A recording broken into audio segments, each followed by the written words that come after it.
rewind, 2021. There was a parade in my city.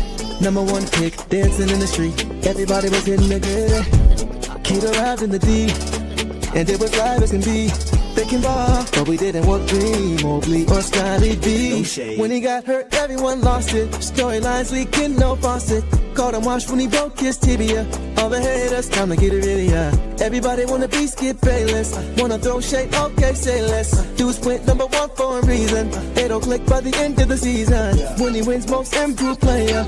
Gonna be a movie, here's the trailer. Don't say I didn't try to warn ya. Co-signed by Win Benyama. Cade Cunningham. He was raised a Texan, but now he's Detroit flexing. Team USA, he was killing them. Got him effed up, let me quote Eminem. Nowadays, everybody wanna talk like they got something to say, but nothing comes out when they move their lips. That's a bunch of gibberish and money lovers act like they forgot about Cade. Nowadays, everybody wanna talk like they got something to say, but nothing comes out when they move their lips. That's a bunch of gibberish and money lovers act like they forgot about Cade.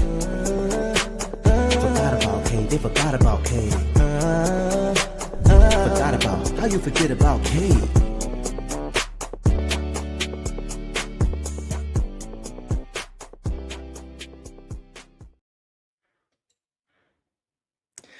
Detroit basketball.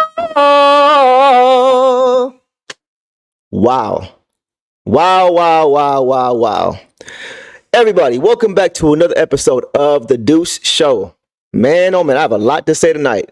I appreciate everybody who is here. Welcome to the show. Appreciate you guys showing up and showing out as you always do. This is going to be a fun show tonight. Incredible performance from our star. Amazing performance from our team. This was a very fun game to watch. Bryce, welcome to the show. Johnny, what's going on? Everybody who was here. Man, this was a lot of fun. We're not yeah, I saw that. Yeah, we talked about that already. Yeah, we know. I already gave Ashton love last video, so you're not getting on this video. Wow, this is incredible.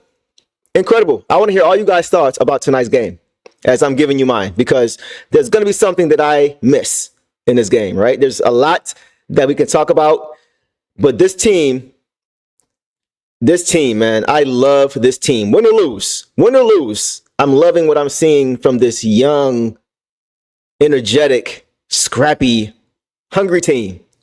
So let's get into it. I have a few notes here, but after that, I really want to hear from you guys as far as what you guys thought tonight. So first things first, right? The Pistons snapped their 3-game losing streak, right, with a win tonight over the Dallas Mavericks, 117-102. They climbed back to 500 on the regular season, and they are now at 24-24 as they returned home from their 5-game road trip. And the Pistons have been solid on the road so far this year, but I'm sure it had to be nice for these guys to get back home when they're on beds, get some home cooking, and just be back in a familiar environment, right? And even though they did lose their last 3, they won their first 2. So they ended up going 2-3 on the road trip, which isn't bad. It's not ideal, but it could have been better, obviously, but it wasn't bad. And so now we get this losing skid off our back and get back into the winning column. And we know that tonight the Pistons were without Isaiah Stewart. He was suspended for picking up his 6th flagrant foul against the Pacers last game, per league rules. That's just the NBA rule. 6, you can't have, once you get past 5 points or 5 flagrant fouls, you start getting suspensions after that. So the suspension tonight for this game wasn't necessarily due to the incident that happened with the flagrant foul necessarily. It wasn't that specific incident. It was just the fact that he had racked so many up, accrued so many, that he had to sit out a game. So that's all that was. I'm not going to spend too much time on that. We talked about it last game, you know, as far as the importance of him being available, because he's very, very important to this team. And Coach Bickerstaff actually said pregame that, you know, the guys have talked to him about it. They've been on him about it. So I'm sure he understands what he needs to do and what he understands what he needs not to do. But it's funny because post-game, just a few minutes ago, Coach Bickerstaff and Cade, when they were ending the post-game interview, said free Stu. So these guys are all behind him. He's got the support of his teammates and his coach, right? So it'll be a learning lesson for him. You know, keep those feelings in check, move on, and just focus more so on basketball while still maintaining that edge. Just have that balance, right? So we'll leave that at that. As far as who was available, Luka Doncic did not play tonight. He's been out for a while with that calf strain, and that gave the Pistons a big advantage because he's obviously one of the best offensive players, period, in the game. So initial thoughts, right? I have a lot of initial thoughts, but I'll kind of cut it down to just a few. So first things first, the way this game started, I was not happy. I was not happy with the start. We always talk about what? 4 quarters of basketball and hitting first, always hitting first, right? Setting the tone early, making them call the first timeout early in the game. And tonight, that didn't happen. The Pistons didn't hit first tonight. They got down early in this game, double digits. They won by 15. But they were down double digits in the first 6 minutes of the game, and they allowed the Mavs to really establish a presence and hit them first. But to the Pistons' credit, they responded and matched their energy, and they sustained it pretty much for the rest of the night. Once they got that wake-up call, once they got that bell rung early in that first quarter, they pretty much sustained the intensity and the energy and the effort and the physicality and all the little things that go into winning games. They, as a collective, all did that. We had our stars tonight. We had our star players tonight. But this was a great team win. Everybody was thriving off of each other. After the first 6 minutes of the game, I couldn't really point to one player and say the effort was lacking. It was pretty much there from everybody because it was contagious, right? And when your leader leads by example in a way that is going to encourage that, the rest of the team's going to follow. So speaking of our leader, right? Speaking of our all-star, speaking of our future all-NBA player, speaking of our potential future MVP, Cade Cunningham. Man, oh man, oh man. What a way to follow up an all-star nod, right? Everybody around the league knew that he was nominated or got the all-star nod for the all-star game, and you could tell early the Mavs came out looking to take him out of the game. But he was having no parts of it. He was having no parts of it, man. He really wanted to reinforce and prove that this was no fluke. And he did that all night, man. I want to say this too, before I even get into it. One thing I have really been asking for Pistons fans to do at LCA is stop chanting Jared Goff. Stop chanting Jared Goff. Listen, I love the Lions as much as anybody else, right? I've been watching the Lions since Barry was in his prime. Early 90s, right? When they were getting to the playoffs against the Redskins and lose. I remember all that stuff. So I'm a huge Lions fan, but you don't hear Pistons fans chanting Cade Cunningham at Ford Field, right? That's Ford Field. That's football. You focus on those guys. That should be the same approach here for our Detroit Pistons. And tonight, for the first time, maybe even ever, I've heard a unanimous MVP over and over. And it wasn't just one chant. It wasn't just when he was at the free throw line. It was when the game was going on, when it was a live play. The fans were into it, man. The fans were really into this game. They were into Cade. They were really feeding off of him, and he was feeding off of the crowd. And it was just great to see. I think the Jared Goff chants are gone. Right? It's Cade season now. It's Cade season. We love our Lions, right? But it's Cade season right now. And Cade has the full attention. He has grabbed the full attention of this fan base. And he is not giving it away anytime soon. Anytime soon. He is holding on to it. And what did he say when he was on NBA on TV and TNT? Before he even got the official All-Star nod. He told Shaq that, I know we don't have a lot of games that are televised nationally, but get League Pass. And let me audition for you there. He meant that. He meant that. And tonight you can see that he was out to prove and leave not a shadow of a doubt that there was no reason to think that he should not have gotten that All-Star nod. The boy absolutely balled out tonight. Let's take a look at Cade's stats tonight, man, just to kind of look at what he did this evening, because this was a clinic that he put on tonight.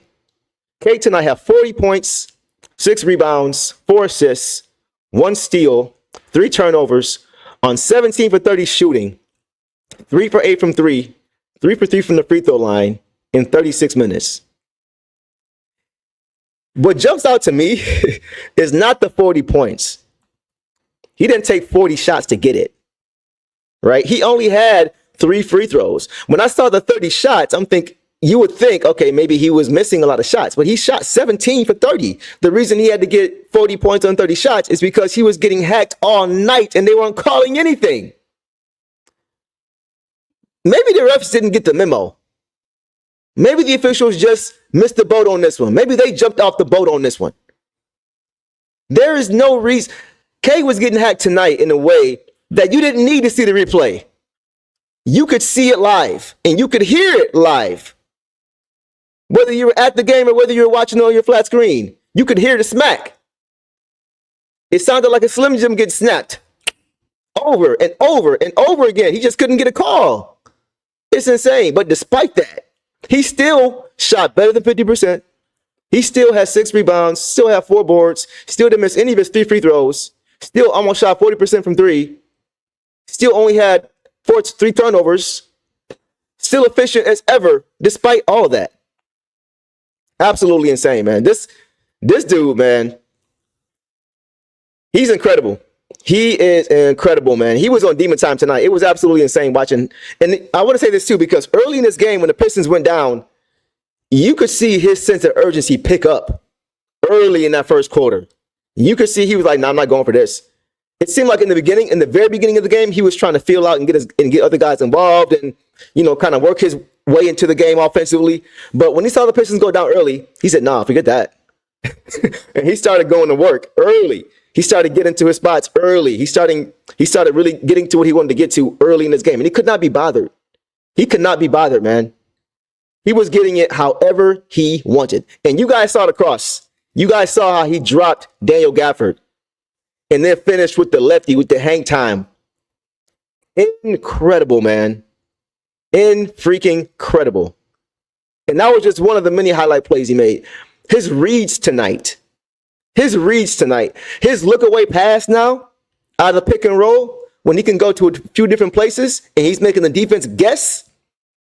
You can see the reps that he has gone through has paid off. The game is slowed down. He knows where defenders are going to be based off what he's seen before.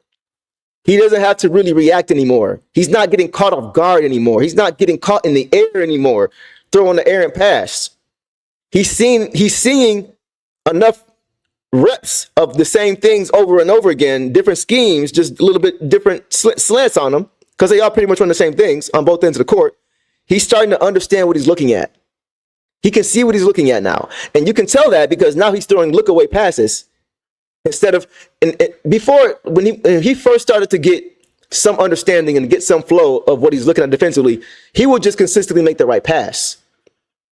But now he's making the right pass and he's looking the other direction. That's how you know he's getting more comfortable with what he's looking at, and his processing speed is getting faster, and he can see what's going to happen before it happens because he's seen it before. That's what allows him to do this, because he knows what the defense is going to do because he's seen it before. So Cade is getting better and better and better, man. We know early in the season he struggled with the turnovers. Those have dramatically came down.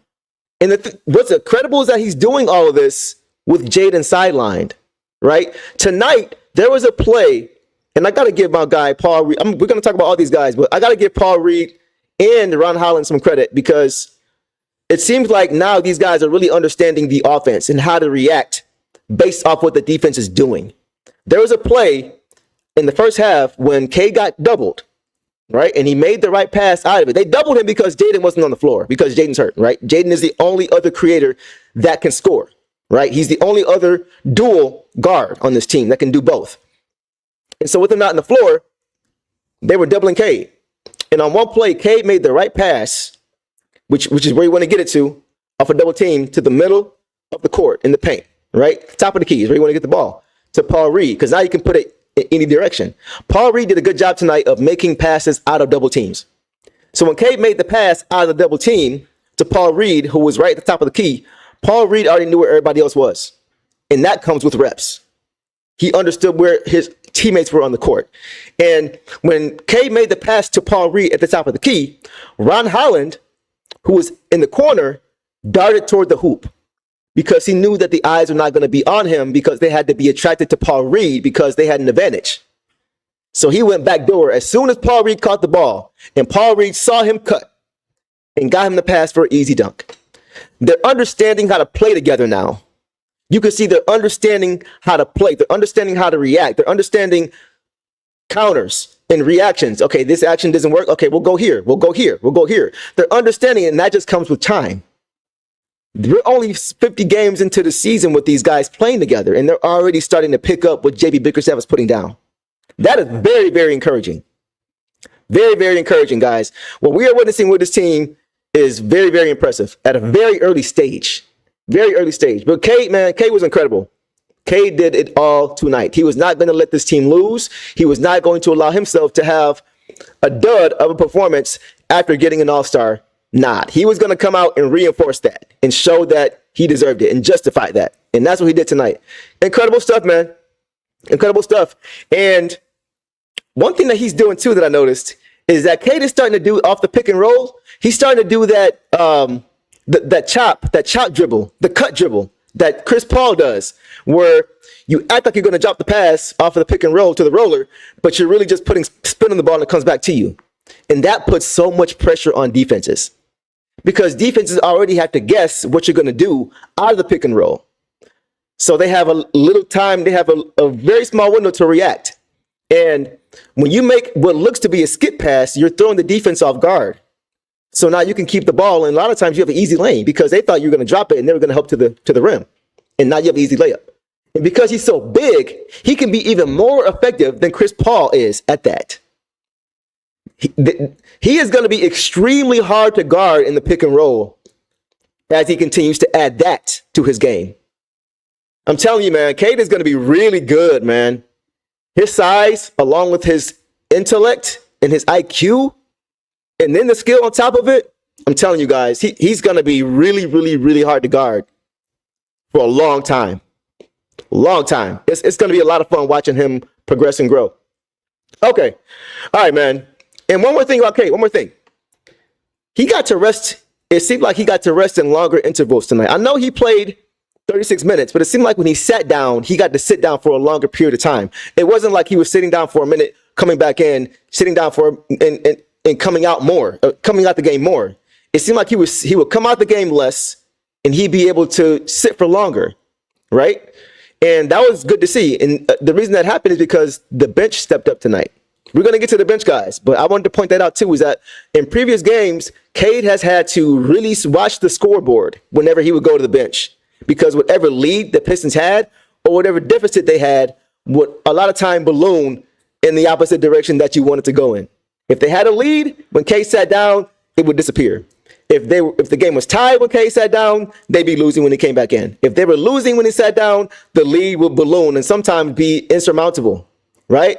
But tonight, he got a chance to rest and chill. And that is very important. That's why come fourth quarter, he still had fresh legs. He still had fresh legs, and he was still able to close the deal and finish the game. And that's what we talked about last stream. So that's what I mean by great team win, because the team allowed him to be at his best as far as on the court and as far as giving him time off the court to rest. Great team win, man. Great team win. Let's take a look at the box a little bit more. Let's look at Tim Hardaway Jr. Tim Hardaway was solid tonight, man. He had 9 points, 5 rebounds, 1 assist, 1 turnover on 3 for 10 shooting, 2 of 5 from 3, 1 or 2 from the free throw line in 28 minutes. So on the stat sheet, he didn't do a lot on the stat sheet, right? But Tim Hardaway, once I always say, he plays good team basketball. He plays good, solid team basketball. Tonight he had 10 shots. This is the first time in a few weeks that he's had double-digit shots. So once again, Tim Hardaway is not shooting his team out of the game like we have heard over the years. He has come here and been the ultimate team player. He's not flashy. He's not a star. He just comes in and plays his role. He's a great mover without the basketball. He moves really well without the basketball. He's not holding on to the ball.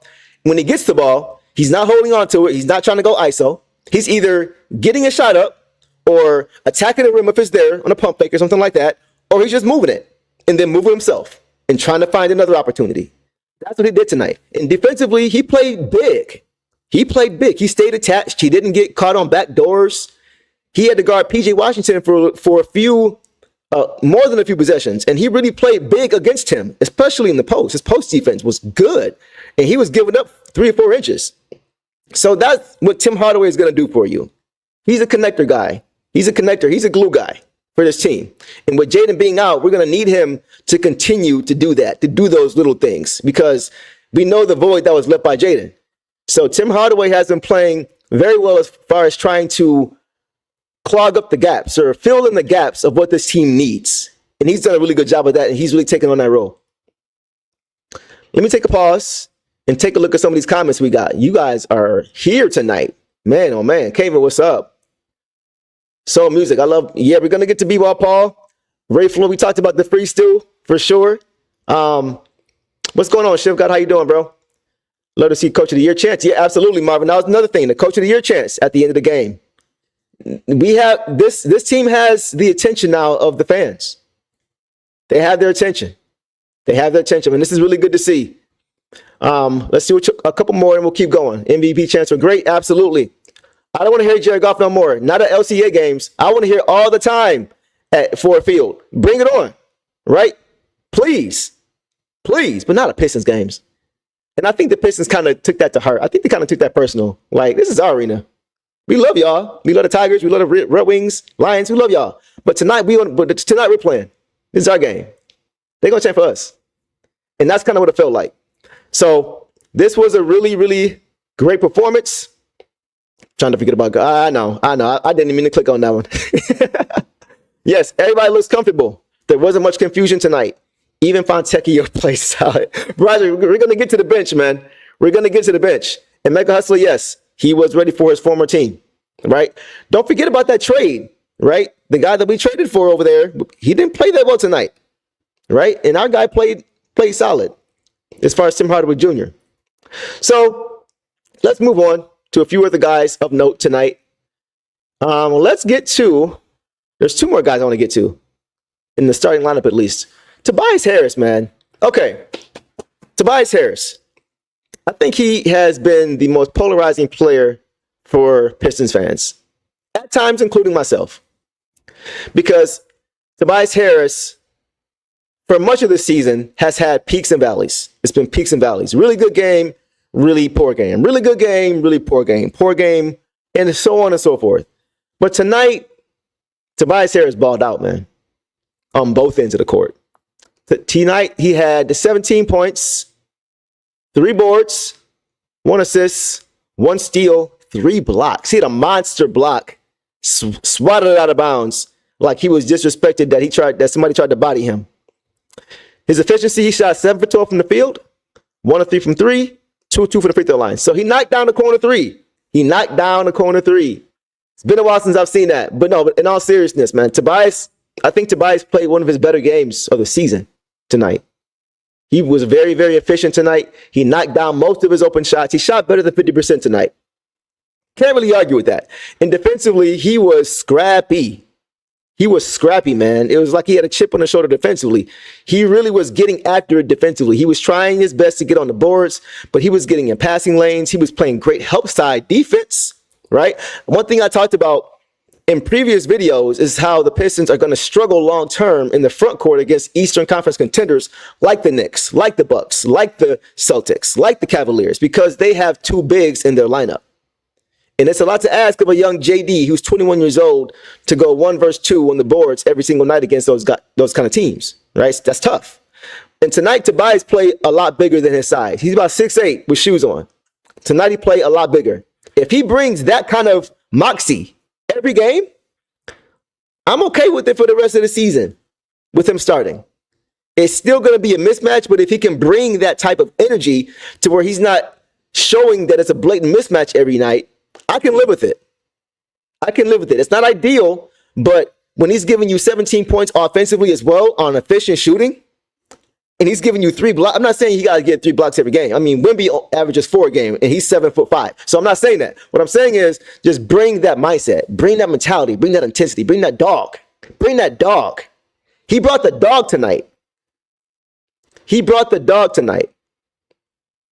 That's what I was talking about, Kevin. Where was Grimes? That Grimes for Tim Hardaway Jr. trade looking pretty good right now. But yes, Doug said, do something in Dallas, so I got blacked out, but I will catch the replay. I can't sing, but Detroit basketball. Appreciate you, Doug. All day long, man. Cindy, we need more Paul. We're going to get to that for sure. Absolutely. That is a great point. Absolutely. We're going to have a good conversation about that. But yeah, Tobias play. I gotta give Tobias credit, man, because on this channel I've talked about Tobias not in a negative way, but just pointing out what I see. Right? I like all of these guys on this team. I like all of them. Right? I like some more than others, obviously, but I don't dislike anybody on this basketball team. I want to put that out there. I don't dislike anybody on this basketball team. I root and hope for the best. As long as you're wearing this jersey right here, these red, white, and blue colors. I got my K jersey on tonight, you know. But as long as you are representing my team in the way that I can be proud of, I'm going to support you. And lately, Tobias has just made it a little bit harder to support. But not tonight. That is not for tonight. Tobias Harris balled out. He did his absolute thing tonight. Plus 12. Yeah, he really played. He really played well, man. Tobias, keep this up, bro. If you can keep this kind of production up or something even just close to this, somewhere between the 15 to 20 point range a game, just something consistent. I would take a consistent 15 over an inconsistent 20 and then 5 and then 13 and then 8 and then just give me the consistency, because this team right now needs consistency more than anything else. These guys are trying to define roles, right? They're trying to define roles. And you can't do that if you don't have consistent play from the guys who you're looking to have it from, right? We talked about that with Cade, with Jaden, with Assad, with all these guys, with JD. You got to be consistent. You have to be a star in your role. Tobias, this is what being a star in your role looks like for Tobias Harris. What we got tonight, absolute star in your role. Got to give him credit, man. Salute to you, bro. Absolutely, got to give it up to him. Okay, as far as the last start I wanted to get to. Jalen Duren, another guy who, for many fans, has been very polarizing. Not tonight. I know a lot of my commenters in the comments are going to have a lot to say about this. My guy, Scott, I already know. We're going to have a nice conversation in the comment about this, bro. Because this is why you don't trade a 21-year-old Jalen Duren who has only played 50 games for a coach that is willing to try to actually teach him how to play this position, right? This is his third coach in 3 years. Third coach in 3 years. Same thing with Jaden. Same thing with a lot of these guys. And when that happens, you can't expect all of these guys to progress at the same time, at the same rate. That's not even realistic, right? Because they play different positions. That's not even realistic. So at first, early in the season with JD, it was understanding who you are. Who are you going to be for this team? What does this team need you to be? Jalen Duren, I believe, coming into the season, wanted to have a bigger offensive role. But we already have guys on this team who can provide that as far as getting your own offense, as far as posting up, post moves, things like that. I think he came into the season thinking he was going to do that. That's not what this team needs. And he's not quite ready yet to consistently do that on a night-to-night basis. So what we needed from JD was to be strong on the glass, be strong on the boards, be a rim protector, be a rim runner, right? Sprint the floor, get easy baskets. Set great screens so you can get easy lob from Cade, because he's going to find you if you are available, right? And you can't just roll. You have to give him space so he can get the ball to you, setting good screens. He has been doing a great job of that. Early this season, he really struggled with setting proper screens. He would either get called for an offensive foul because the timing was off with him and Cade, right? Either Cade didn't give him enough time or JD was set too late. They have that timing a lot better, even though JD did get an offensive foul tonight. I know it was just one, and he hasn't been consistent lately. So he's setting great screens now. Improvement. He's rolling, and Cade is finding him over and over and over again. JD is shooting 70% on the season, guys. 6 for 8 tonight. 13 boards to go with his 16 points. 5 assists to go with his 13 boards and 16 points. 2 steals to go to 5 assists, 13 rebounds, and 16 points. 4 or 5 from the free throw line. He's been shooting 80 plus the last month from the free throw line. Early this season, he was shooting 58%, which was very underwhelming because last season he shot near 70%. So from where he started to where he is, has been more than just incremental growth. He has taken leaps and bounds. It hasn't been consistent yet. He's also had peaks and valleys, but that's what you expect from a young player with a new coach. Where's JD gonna be by these seasons end? We're 50 games in. Where's he going to be by the end of the season? How much better is he going to be with 30 more games under his belt in a possible playoff round to play in? Additional motivation.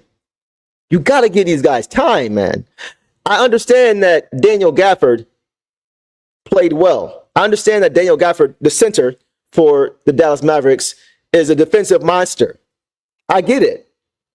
But he has 16 and 10. JD has 16 and 13. Gafford did have 5 blocks. And Gafford at this stage is a better defender than JD. And that's okay. JD is 21. Give this guy some time. It's all I'm asking. We've seen Jaden Ivey make tremendous strides from the point of the start of the season to before he got hurt. He ended up playing the best basketball of his life before he got hurt. Right? Cade struggled early with his turnovers. He's playing the best basketball of his life right now. Jalen Duren is arguably playing the best basketball of his life right now. Give these guys this is what I'm saying all season long. Give these guys time. Everybody is too quick to pull the trigger on these guys. Give them time. It would be silly to trade somebody like Jalen Duren right now. For what? Like, not even just saying why, but what are you going to get that's better than what you need? It just doesn't make sense, guy. It doesn't make sense. That's called impatience. That's why he's still on this team, because Trajan Langdon is not going to pull the plug on a 21-year-old center with the measurables that he has and the speed and the size and the strength and the hops that he has. No, absolutely not. Makes absolutely no sense. No sense. Where's JD going to be when he's 24? With the same system, same coach, hopefully, same offense. I want him to stay here for as long as he possibly can if he continues to grow at this rate. Just one game. We have to continue to evaluate, see how the rest of the season plays out, right? Sure. But if you continue to see that growth from him, you're going to see come the end of the season, it's going to be absolutely no reason to even think about moving this guy. He's not nowhere near where he needs to be for us to be a contending team for a championship. But you can see that he has a ceiling to be able to get there. You can see it when he has games like this tonight. So there's no reason to move on any of these guys right now. I think there's a solid reason why Trajan has not yet made a move yet, because the Pistons are still seeing what they have. Why would you trade someone when you don't know what they can give you? That is foolishness. That is foolishness. So JB Bickerstaff has not even had a full season with these guys. I don't think they're looking to trade anybody right now. The only trade I would make would be for some help for Cade. And tonight, if he continues to get the help that he got tonight collectively from our bench guys, and we're going to get to that as far as how he was able to relax and not have so much pressure on him. If we get that kind of production from the bench and from other guys collectively handling the ball, things like that, then we're going to be okay. And we don't necessarily have to make a move because we've already reached the goal coming into the season. Don't embarrass ourselves. Get some respectability. Get Cade to the All-Star game. Get a roster in place that makes it easier for him to do that and win games along the way and maybe push for the playoffs. Is anybody coming into the season expect us to be a 6th seed possibly going into the playoffs? Other than AB? Other than Ashton? Realistically? After winning 14 games, you expected that? My guy King, to his credit, said 40 games. I thought he was crazy. I said 35. I thought I was crazy. I was thinking realistically between 30 and 33 games is what I thought. But I said, you know what? I'm going to get this team more credit because I have a feeling these guys are going to come together. I had a feeling. So I said, you can go check. I said 35 games. King said 40. And we both might be right. Because sitting at 24 and 24, the Pistons have 48, 58, 68, 78, 32 more games, 34 more games to go. Right? So, yeah, 40 wins is very doable.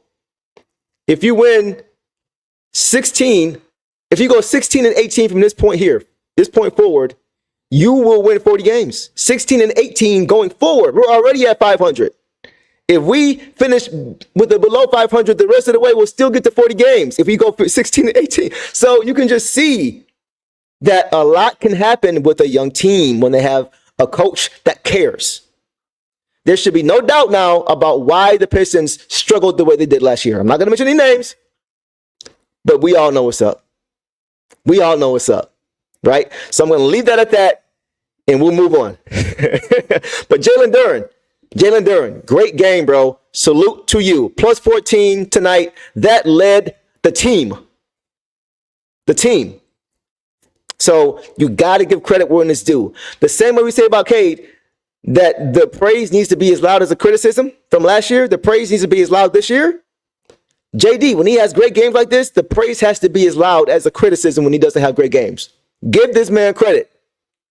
Give him credit. He deserves it. He is playing his butt off. He's playing hard. He's not taking possessions off.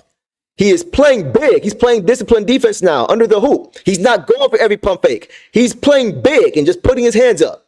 Solid defense, forcing turnovers. He is learning. He's getting better. He's playing more sound basketball, more smarter basketball.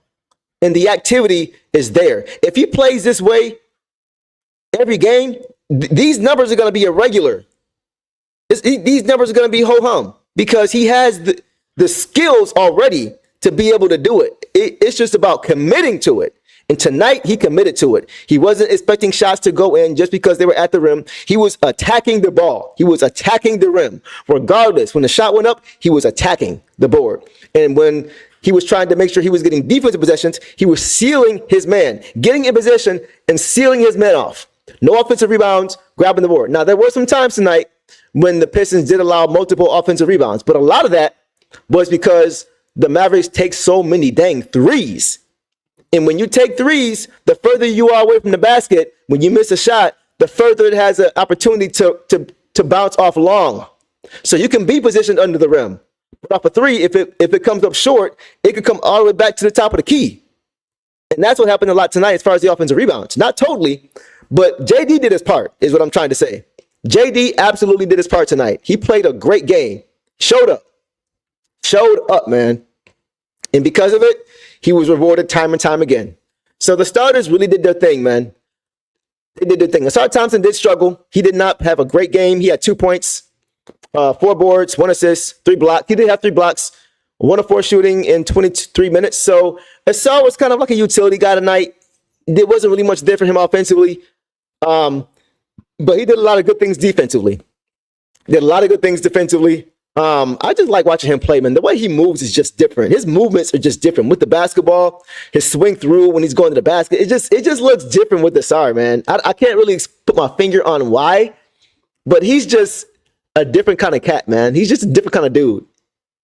He's fun to watch. But tonight he didn't have a great game, but he did little things. He did the little things tonight. Wasn't a huge stat sheet game, but I like the way he attacked defensively. I like the way he pressured defensively.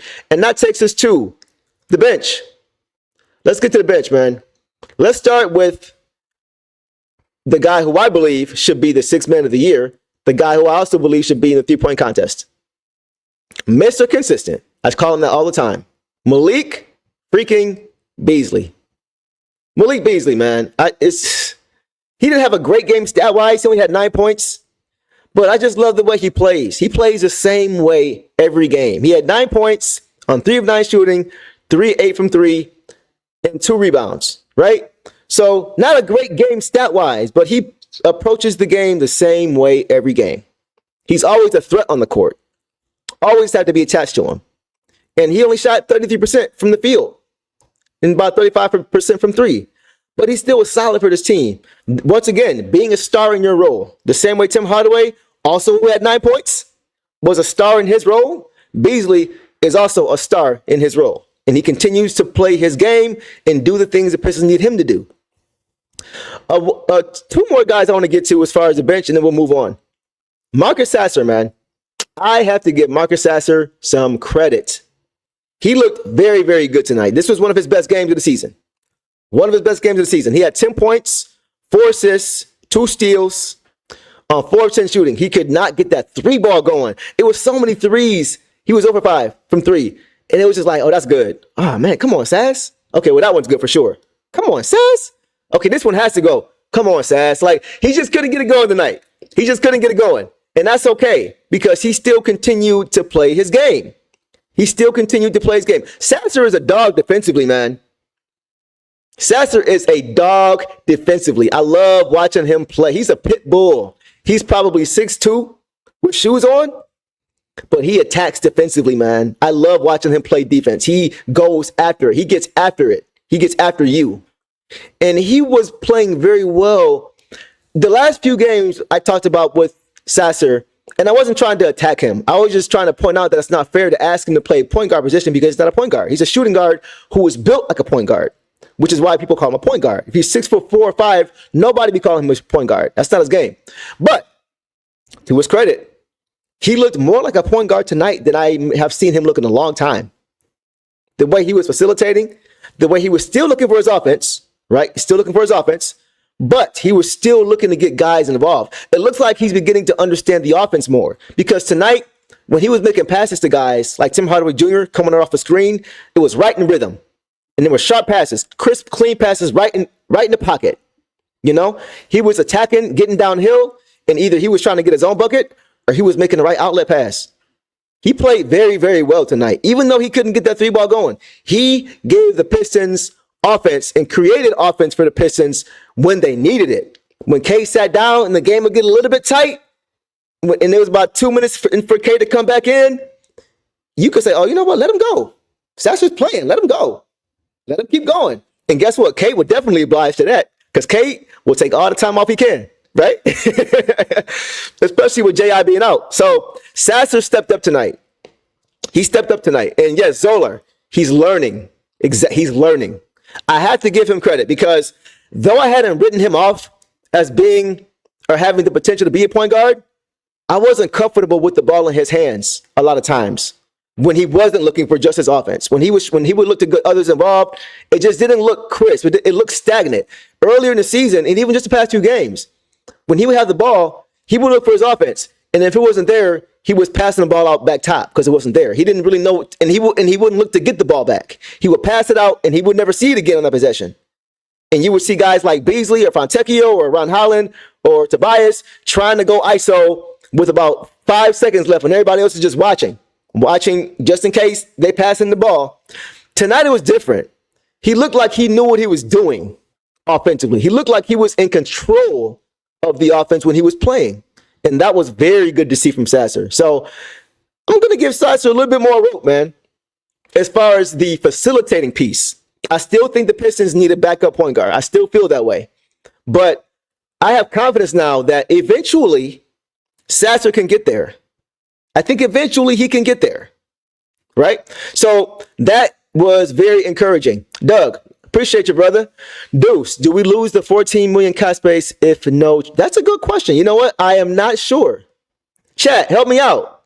Do we lose that 14 mil if we don't make a trade, or can we carry that over? I do know that as far as the cap space, before the regular season starts, you have to spend, I think it's either 80 or 80% of your cap. You have to spend 80%.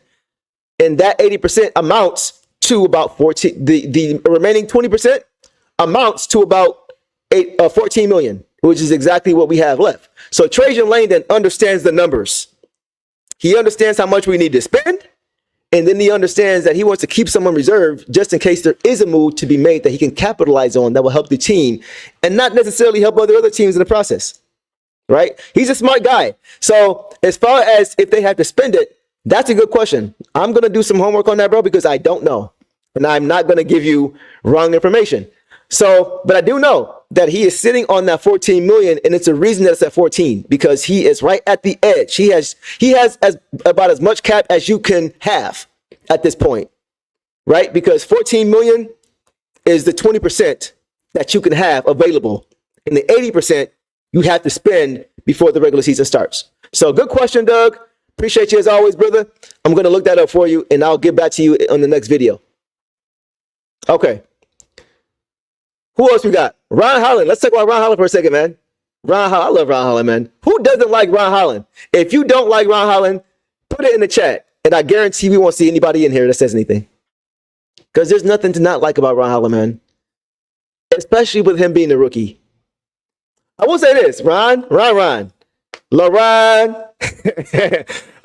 He had a missed dunk tonight. on the break. And it was a dunk that he's made before, the double pump reverse on the break. I've seen him make that with ease. Even before he even got here, he's been doing that. He's been doing that forever. So to see him miss it tonight was like, come on, Ron.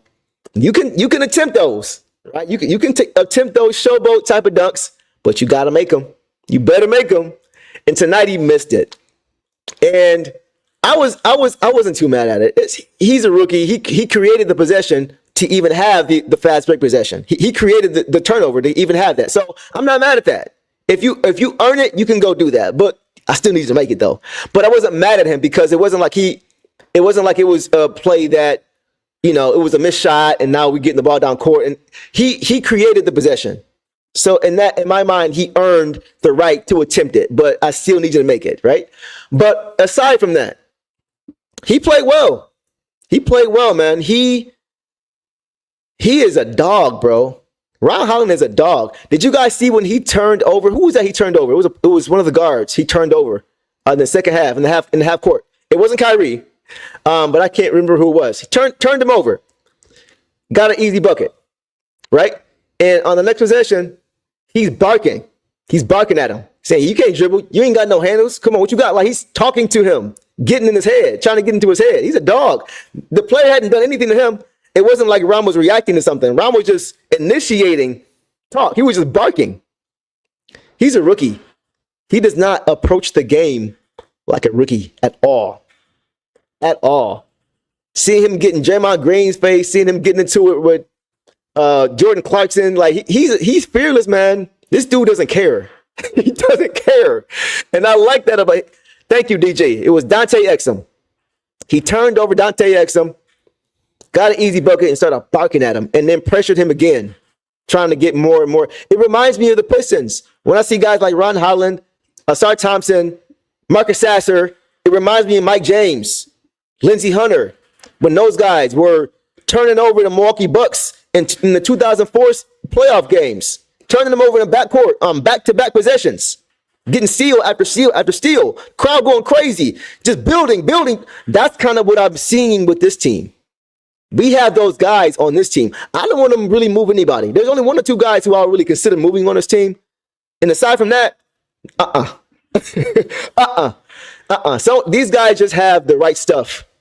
These guys have the right stuff. And when I say right stuff, the stuff that Detroiters have, the stuff that Detroit Pistons have when they were winning championships, that grit, that dog.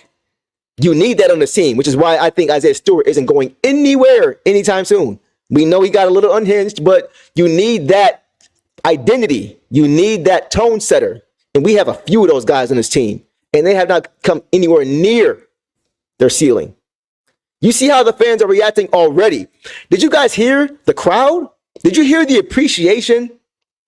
Could you hear how when the Pistons would play solid defense on plays and they would make the right rotations, even though Dallas was moving the ball well, the Pistons were rotating well, and now the Mavericks have 5 seconds left on the shot clock and everybody is on their guy, and you can see the Pistons bench going like this because they played great rotational defense, and you could hear the crowd building and showing appreciation as well. It was beautiful.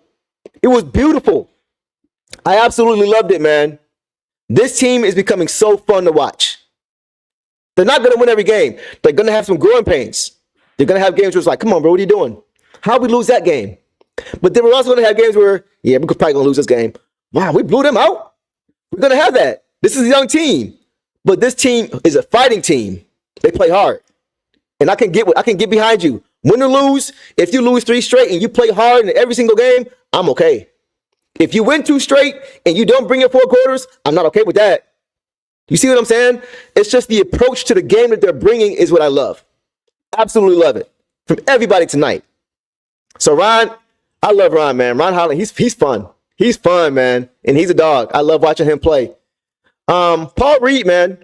B-ball Paul. Paul Wall. B-ball Paul. Paul Reed played good too, man. He didn't have a great stat sheet again type of game.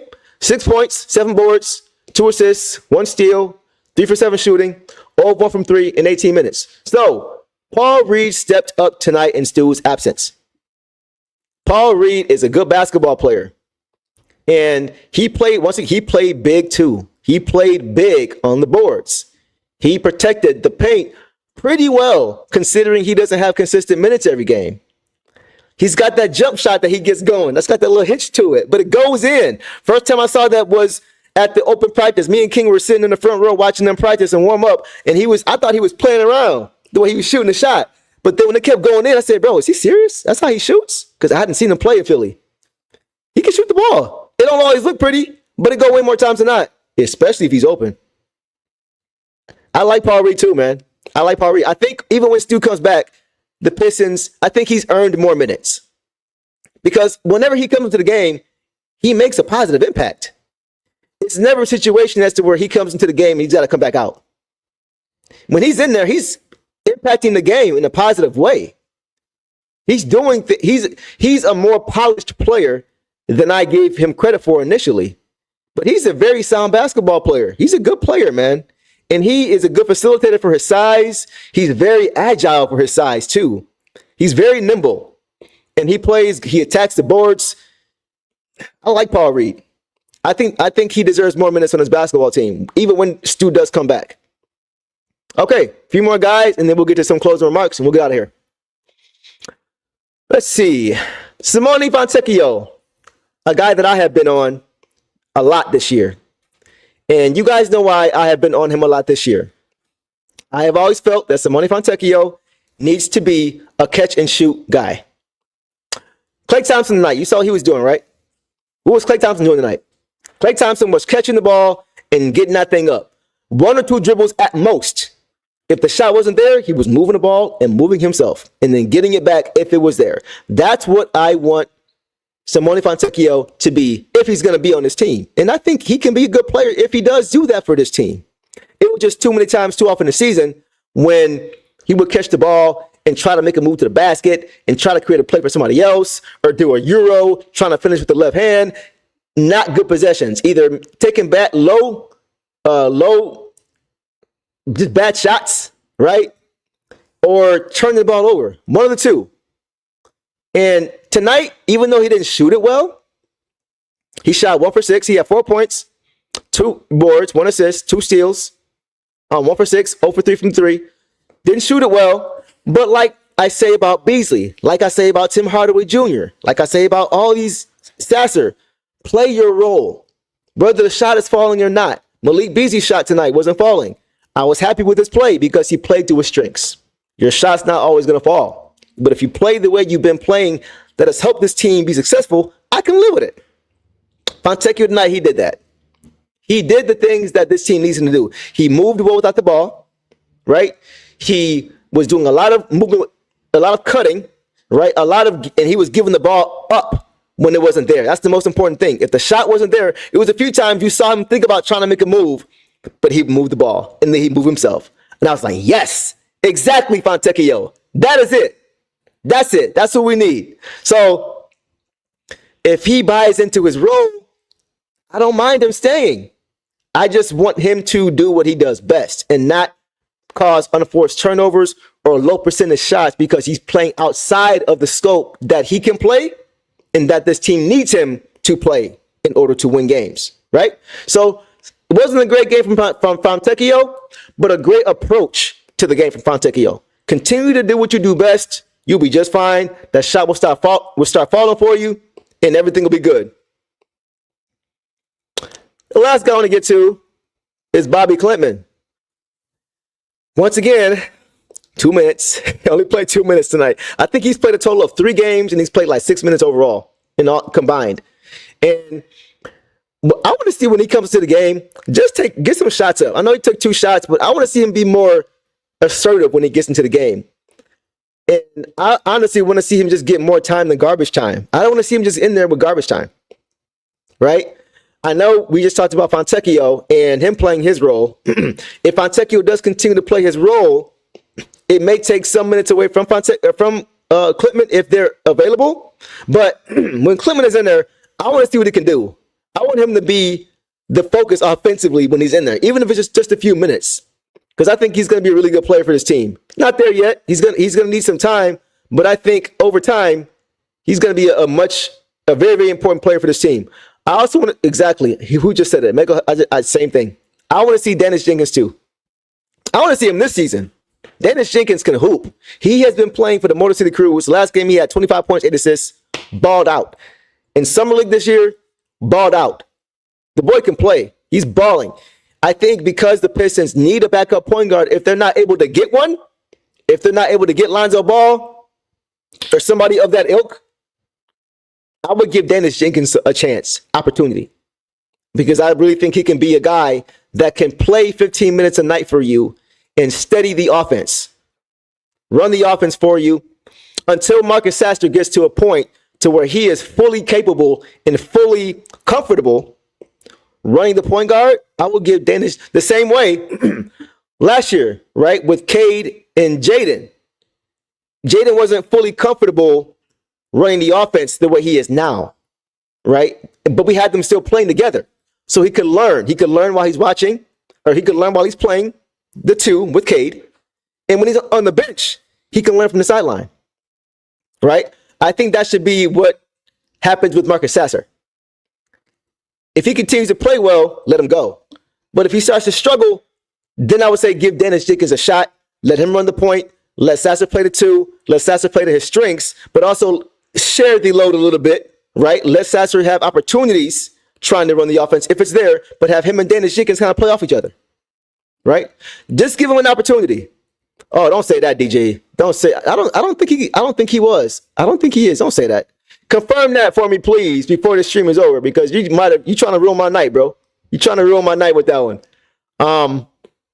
Yeah, but I definitely want to see more Dennis Jenkins minutes, and hopefully we get a chance to see more Bobby Clipman. Okay, man, that's it for the box score.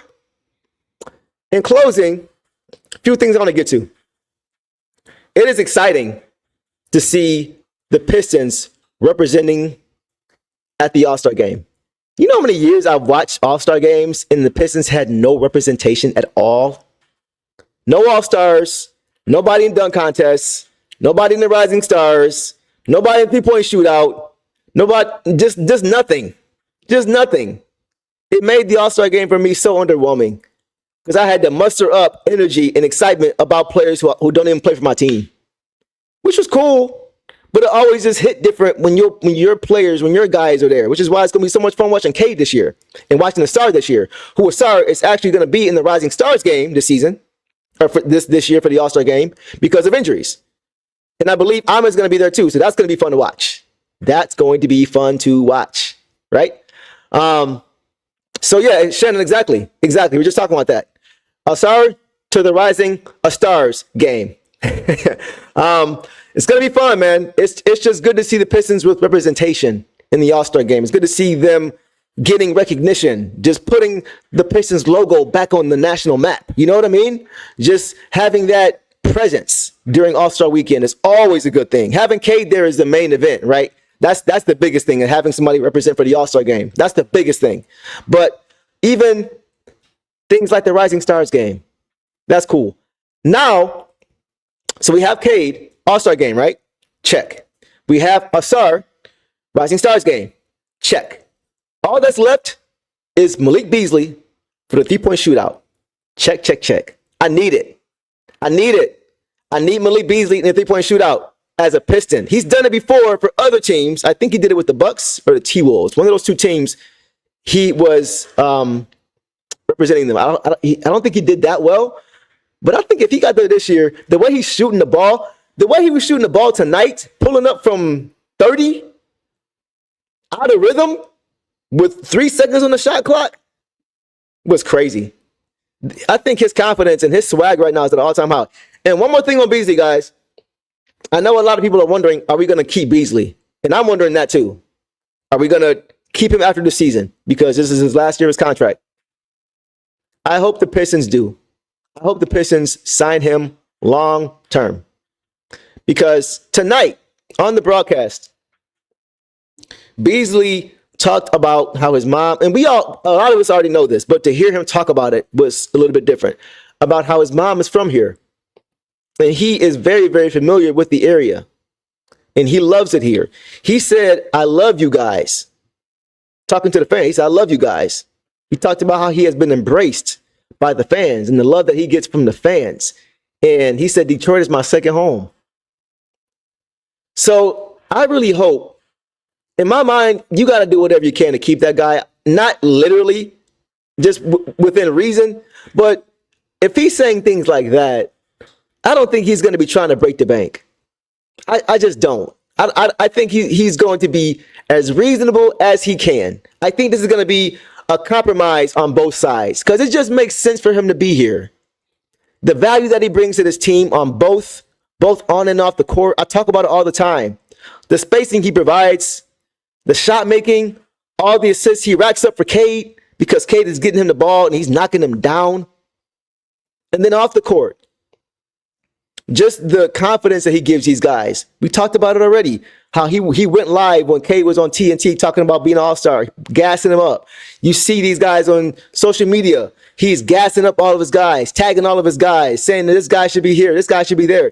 You can see when Cade is getting interviewed post-game, how Beasley is waiting for his interview to be over so Cade doesn't have to run into the tunnel by himself. Little things like that. Little things like that. Tonight, when Ron Holland missed the dunk, who was the first guy to come over to him? And when he came over to him, Ron put his head down like, yeah, I know. But it seemed like Beasley encouraged him. Like, it's okay, young blood. It's okay, bro. It's okay. Just don't do it again. Let's go. We got a game to play. Don't worry about it. Don't stress it. Let's just go. He just brings so much to this team because this team is so young. This team is so young. This team is very young. And vets like him and Tobias and Tim Hardaway Jr., who can set that foundation on how to play basketball on a basketball court. Tim Hardaway Jr. has experience playing in the finals. Even though he didn't play, he was there. He experienced it. He was there. Tobias Harris, playoff runs. Doesn't always have great games on the court, but he's a vet. Experience. He's been there with this team in the playoffs in previous years. Malik Beasley, he's been there. He's been to playoff runs with Giannis, with the T-Wolves. He's played meaningful basketball. And to see the things that he brings on and off the court, there's not a better. This was the best. I think me and my guy Eric Vincent talked about this. Shout out to Eric Vincent. Clutch points. Malik Beasley was the most important offseason signing in the league. Not for this team, because I don't even think people thought he would be the most important offseason signing for this team, including me. I thought that was going to be Tobias Harris as far as on the court and off the court. But Beasley has been the most pleasant surprise as a free agent signing for the Pistons than I can remember in years. Years. And as you guys know, I've been watching the Pistons since the late 80s. So, incredible, man. Malik Beasley, we cannot let him go. So I hope they have a meeting of the minds and the Pistons can work a deal out with him for 2 or 3 years. And hopefully we can have some good playoff runs with him here and he can feel like that was the right decision to make, especially considering he has roots here. So I wanted to say that as well about Beasley, man. He has been a revelation for this team, a trendsetter, a culture changer. He has to be in the three-point shootout this year. And I think he could do some damage, some serious damage. If he gets it, just the Pistons seem to have that kind of feel right now. Like things are going good. We're rolling right now. As far as on the court and as far as credibility, we're just in a good spot with the league right now. To the point where Adam Silver was in the building. When was the last time Adam Silver was here, guys? When was the last time Adam Silver was at LCA? When was the last time you saw Adam Silver excited to be at LCA? He said the hospitality has been great and I appreciate all that you guys have done for me since I've been here. He was excited, y'all. If you pay attention, he was excited. I think he looks at Detroit, downtown, looks at the teams, the organizations here, the Lions, uptick. The Pistons, uptick. The Tigers, uptick. The Red Wings, uptick. All these teams are ascending right now. That is a money train. That is a gold mine in the mind of a commissioner of an organization or of a league, right? So things are changing for our Detroit Pistons. And also, to top that off, and let's end it with this. WNBA, welcome home. It's not official yet, but the Pistons are likely, not even the Pistons, but Detroit is likely bringing the WNBA shock back to Detroit. Back where they should have never left. And there's going to be a lot of different investors, including Tom Gores, give him credit for that. I don't think he was responsible for them going to Tulsa. I could be wrong, but regardless, I give him credit for that. Grant Hill, another one. Jared Goff. A lot of these, I think Sean Murphy said, Avengers. A lot of Avengers are coming together and making this thing happen for the WNBA. And I love it. Broderick, thank you. Even Chris Webber's involved. All these homegrown guys, homegrown girls involved. I love it. I personally, guys, used to watch. Who in the comments? Let me know if you watched the Detroit Shock back in the day. Anybody? Does anybody remember any of those WNBA teams? Because I do. I was a fan of not just the NBA, but the WNBA. I was a fan because those teams could play. Those Detroit Shock teams that were coached by Bill Laimbeer and Rick Mahorn as the assistant. And you got Swin Cash. You got Elaine Powell. You got Deanna Tweet Nolan, who was the Rip Hamilton of the WNBA for the Detroit Shock, the way she played. Katie Smith, Cheryl Ford, Ruth Riley, all these girls. These girls could hoop. Guess what? The Detroit Shock have as many championships as the Detroit Pistons. Those girls could ball. They could play, and they were so fun. And they played the same way the Pistons played because they were coached by Bill Laimbeer and Rick Mahorn. It was just an extension of what the NBA was doing. They were the outcasts in the WNBA. And the Los Angeles Sparks were the sweethearts of the W. It was the same thing. We beat the Los Angeles Sparks in the finals the same way we beat the Los Angeles Lakers in the finals. We beat Lisa Leslie, who was our star center, the same way we beat Shaq, who was their star center. Right? It was like a revelation. It was like deja vu, like history was repeating itself. As far as Shock players, I can't forget Niele Ivey, who played here as well. Jaden's mother. Can't forget her. And I would not be mad. Right now, she's coaching at Notre Dame in college, doing a great job. Top organization in college in girls basketball. If you're going to keep this thing homegrown and in-house, why not bring her back? Why not bring her to coach the WNBA Detroit Shock? What would that look like? I'm putting it out now. Niele Ivey, if you're watching this, I want you and Cheryl Ford to coach this team. You and Cheryl Ford. And maybe have some assistants like Swin Cash, whoever. If you want to have Bill Laimbeer be an advisor, or have Bill come back and be whatever. Rick Mahorn, all those guys. Bring the whole team back. Let's get the game together again. It worked before. Let's make it work again. I am so excited about this. It was so fun watching Bill Laimbeer on the sideline when we would win a very close deciding NBA championship game or WNBA championship game, finals game, and we're winning. And Bill Laimbeer's on the sideline slapping hands with Rick Mahorn because he knew the game was over and they had the championship won. That was so fun. It was just as electric. The Palace was packed out for those games the same way they'd be packed out for the Detroit Pistons games. There was a time, guys, when the WNBA and the NBA both had the champions held by Detroit teams. The Pistons and the Shock were winners at the same time. They were champions at the same time. Between 2003 and 2004, they were champions at the same time. It was such a thing of beauty. It was lit, man. It was lit. So I really hope. Yeah, okay. I'm not mad at that either. Mecca Hustler. Oh, she does look the same. Yeah, she doesn't age. She ages very, very well. She could hoop. Deanna Nolan, all-star. She will be a one-man break, right? Grabbing the rebound, one-man break, putting up top of the key. That was her game. You guys know, if you watched, that was her game. Swin Cash was the Asar Thompson, Tayshaun Prince, but with more buckets. That was Swin Cash. Swin Cash was a bucket. Cheryl Ford played like her father, Karl Malone. Right? Like, all over the boards. She was the Ben Wallace for us. Cheryl Ford was. And Ruth Riley was a Rasheed Wallace because she could shoot the ball. Right?